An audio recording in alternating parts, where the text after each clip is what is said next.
Hi, this is Greg with Bestbath. Today we're going to discuss shower thresholds. Now the threshold is what you step over to get into the shower. We're all familiar with a curb shower.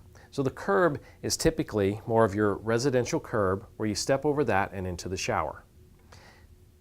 At Bestbath, we have a number of different options. We have barrier-free options, and a barrier-free is a very low threshold where you can roll over. It's a zero entry, an ADA, an ANSI B compliant unit.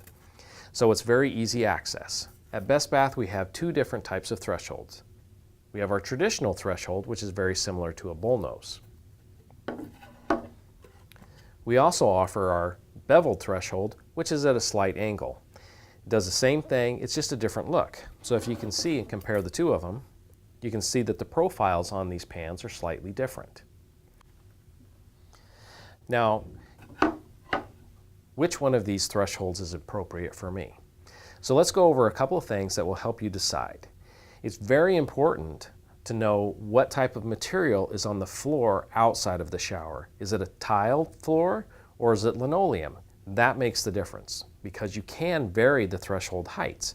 Essentially, what you can do is on this one, this is a 1/2 inch height. We can also extend the bottom of the pan to make this threshold taller. And let me demonstrate that. I will hold these up to a piece of tile and vinyl. If you look at the vinyl and you bring it up to the vinyl, it has that bump there. That gap needs to be approximately a 1/2 inch or less to allow for easy access. Now if you look at the bevel's much lower initially, and then you roll over the bevel or step over the bevel. It allows a nice smooth entry into the shower. Makes it a little bit easier access when you're on vinyl. But again, keep in mind, this is really about aesthetics and what you want to use. Essentially, they work the same and you can have access to the shower. Now let's compare that to a piece of tile. For the traditional shower pan, when you're using a tile, as that lines up, you can see it's a much smoother entry. Also bear in mind that you will have some thin set under the tile, also lifting it a little higher, which would be an even smoother surface.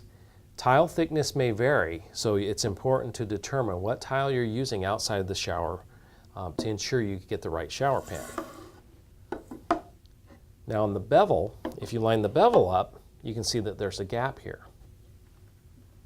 You don't want that gap, so you'd have to get a shower pan that's beveled, that's higher, that would allow that bevel to match the top of the tile for easy, smooth entry into the shower. As you can see, there's a number of different factors that you must consider when purchasing your shower pan. If you have any questions, reach out to us. We're here to help.